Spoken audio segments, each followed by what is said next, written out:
Okay. I want to say good evening to everyone assembled here this evening. This is the Public Health and Safety Committee meeting for July 21st, 2025. But before that, we would ask everyone please take a moment of silent meditation. And I don't know about you, but I lost a brother today. Jamal Warner used to play Rudy and Cosby's, drowned in Costa Rica. Yeah, young age for his family. So in your prayers, remember him and all the others that we must remember. We're going to take a moment of silence and meditation for that, and then we'll do the Pledge of Allegiance. Thank you.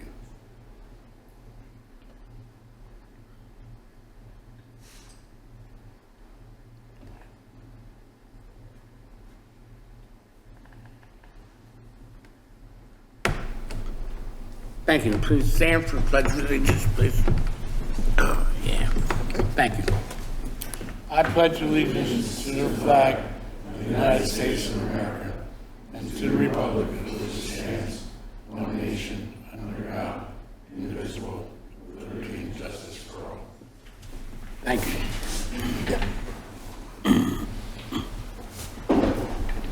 This is the Public Health and Safety Committee meeting for July 21st, 2025. First of all, we have non-agenda items to recognize first. Non-agenda items? No, none? Okay, thank you. At this time, there's approval of the minutes for June 16th. You got it? I have no questions. Oh, thank you. I forgot to introduce ourselves. We have Kip McFrederick, Charles Whiting, commissioners.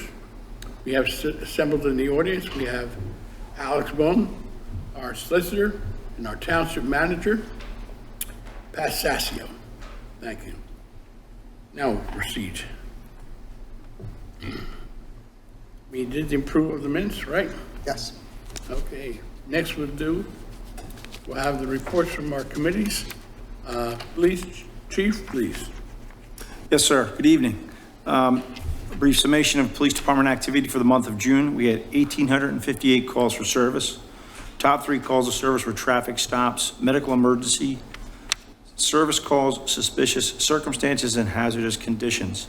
A total of 108 crimes were reported, resulting in 59 criminal arrests. 93 crashes were investigated. 358 traffic stops were conducted. 135 bus patrol violations during the month of June. There are several incidents that are noted in the report. One incident I'd like to add, or at least to just bring to the attention of the commissioners, really typifies a collaborative relationship that we have with some of our emergency services professionals here in Upper Moreland Township. On the 16th of June, officers responded to a residence in the township for a subject on the roof of a home threatening to jump. Upon arrival, officers observed a despondent subject sitting on the edge of a roof approximately 20 feet from the ground. Officers were directed to a bedroom in the residence where the subject could gain access to the roof. Officers and personnel from Second Alarmers Rescue Squad initiated a conversation with the subject, additionally positioning themselves to be ready to attempt to grab the subject if she tried to injure herself. When presented with an opportunity, personnel grabbed the subject and pulled her to safety into the bedroom through the window. The subject was placed into protective custody and transported to Abington Memorial Hospital for a medical and mental health evaluation. Again, this is just an example of the collaborative work that we all do here in Upper Moreland with the fire department, Second Alarmers, and the police department. I thought that was important for everyone to hear. As far as anything else of interest, we did have 4 commendations last month. We will be hosting our Junior Police Academy next week. Chief Glassman noted that we did have the June Fete last month, which went off swimmingly, no issues or concerns. As far as other interests in the police department, we currently have 4 officers that are in field training and a 5th officer that is in the police academy. With everyone, hopefully will be done and on patrol by the end of December.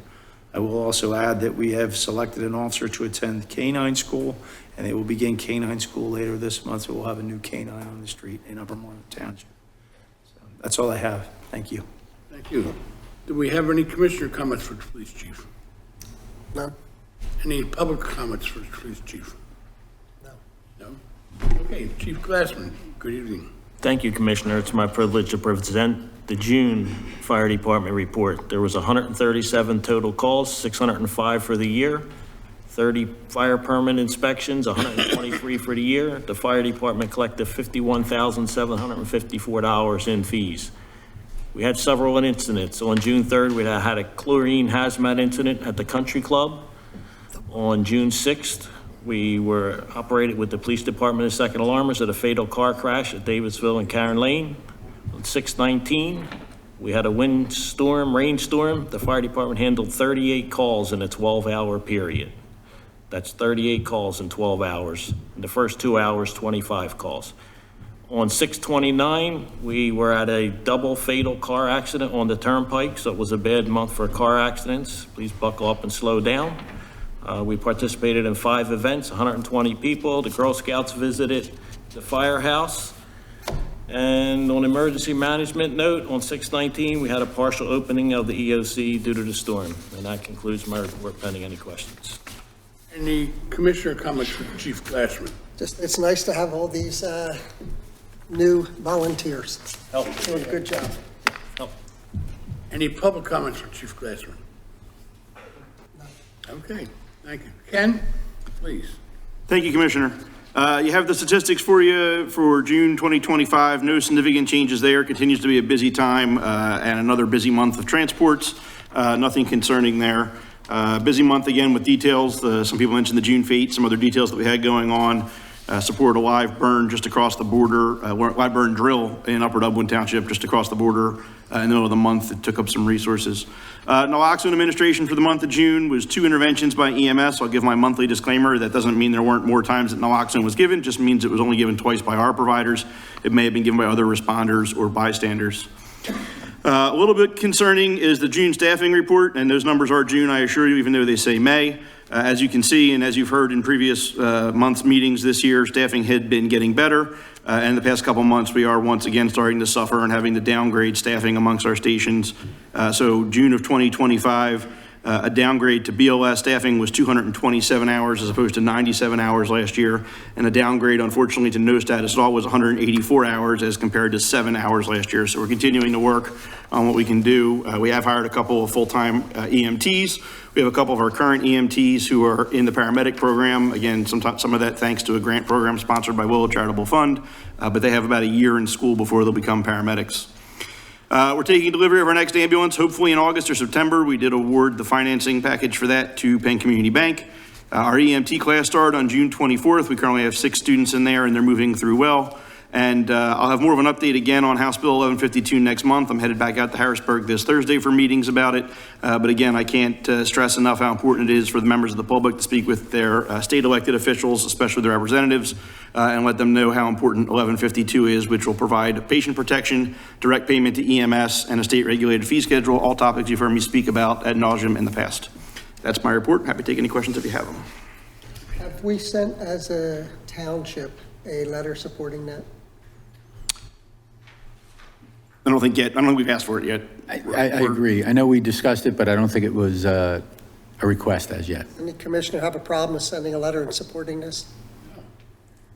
I will tell you that Representative Genst is one of the co-sponsors, so that would definitely be good to. Any public would have a problem with that. Pat, if you would. Ken, how did we do with our solicitation this year? Commissioner, it's in progress. So it went out a couple weeks ago. They've been starting to come in. I'll have numbers for you next month, but probably about average that we've done in the past couple of years. We get about a 10% return up in Moreland Township. Okay. You want to speak to the public and tell them how we can contribute, how they can contribute in case they lost their envelope? Sure, I appreciate that. So Second Alarmers does have a fund drive program that we send out every year. We send out electronic reminders if you've donated online before, or if we have an email address. Those went out towards the end of April, beginning of May. And then a printed mailer does go out. It went out again towards the end of May, beginning of June this year. If you have not gotten the printed mailer and you would like to do it by check or by mail, if you reach out to our office, we'd be happy to send you one. You can go to our website, www.sars.org, or you can call the office and we're happy to help you out over the phone. The idea of the fund drive is that if you make a donation to Second Alarmers, we consider you a subscribing member.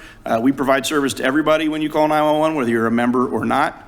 We do have a fee for service. We do bill everybody and bill their insurance.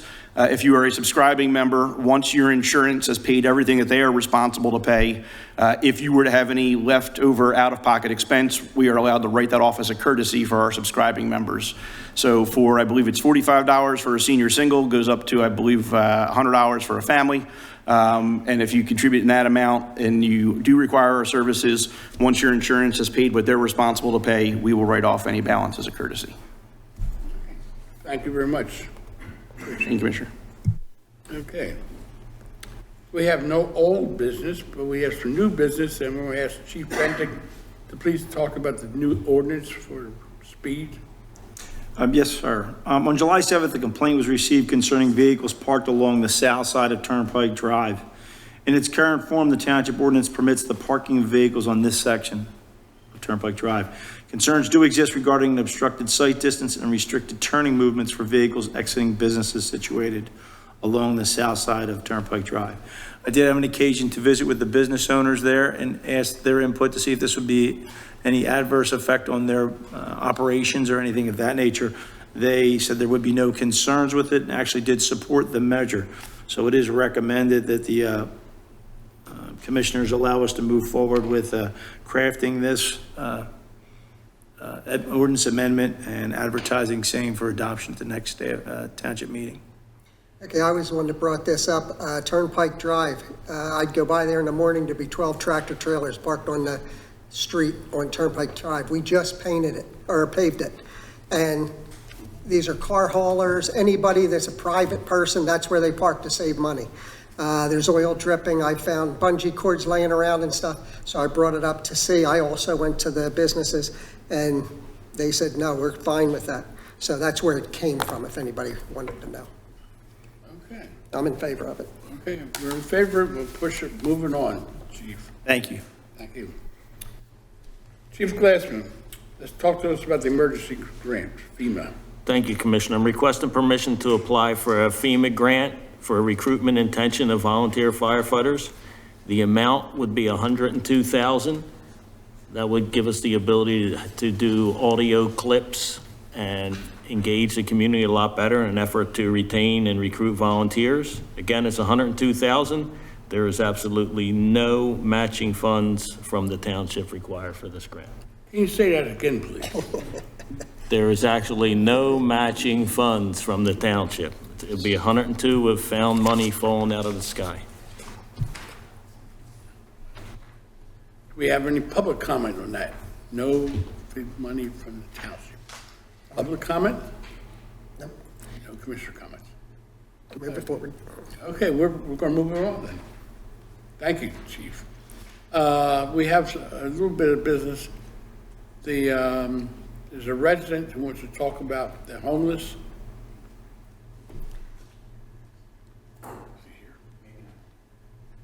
Yes. I'm sorry.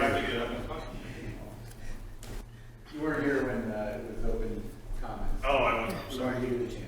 Hi, everybody. I'm Hi. Keith. Keith Sesniak. I own Pocket Percussion Drum Shop right on Old York Road. I just have, and the other businesses in our strip and in our area have concerns about the increasing homeless population, especially right at that corner. We've had a lot of issues and just not really any options for what to do. We've had people defecating in public, people pleasuring themselves in public. You know, it's just kind of gotten worse. I've been there for 3 years, coming on 4 years now. And in the past year, I've just seen an ever-growing influx. So I don't know what the township offers as far as anything for homeless people, as well as Montgomery County. I know talking to a couple officers and some other people that there really isn't much. So, but I just wanted to bring up my concern because none of the other businesses could make it today. So one of the major things too, is the lot that's right next to my building is owned by Montgomery County. It's like the lot that's right next to the train tracks. And there's 3 large parking lights, like street lights there, and they don't work. They're just not on. But they've replaced the bulbs and everything, and they've never been turned on. Have they ever been on? Have you seen them working? I have not. Okay. But they came out and replaced the bulbs, which was cool. They put LEDs in them. So, but yeah, I haven't seen them on. Even putting like a solar light in there would be great, like anything, because that lot is just dark. Oh, there are lights I mean, I there. pulled in there one night and there was like a dude, like, you know, doing stuff, and I'm like, well, this sucks. You know, we have kids that go in our shop, and so, I mean, even SEPTA, the SEPTA station, there was people camped out there, living there for like almost a month. So I just wanted to bring that up. I know my mom owns a little studio in the same strip where my store used to be. But, you know, we're all for making everything look nicer and everything like that, but this is just, it's getting pretty bad. Okay, Pat did bring it to us. We do know about it. We've asked the chief and Alex here to see if there is anything to do, because we got to go by the legal law also. Right. But we're going to try. Yeah, it's just bad for business because we're getting stuff from customers that like don't want to come because they feel unsafe. You know, we've had people walk up and down screaming at customers, and it's, you know, we pay a business privilege tax to be here. So I feel like it's part of everybody's responsibility to take care of that. And for the lights, we'll contact the county, right, Pat? Yeah, absolutely. We'll get in touch Yeah, with the county. that'd be a start. I guess that's it. Thank you. Okay. Thank you for coming out, and like our manager said, we're gonna start with the lights, and hopefully by the end of next week, the lights will be on for you. That'd be amazing. Okay, we'll see what we can do, okay? Appreciate it. Thank you. Any other commissioners' business? Any commissioners? Any public? Okay, we stand adjourned. Thank you. Wait. One, we met in executive session for some personnel matters before this, and are you considering cancellation of the August 18th? Oh, yes. There's, under careful consideration, the August 18th Public Health and Safety meeting will not be held. The August 18th meeting will not be held. It's canceled. Thank you very much. And now we stand adjourned. Thank you. Very good. Thank you.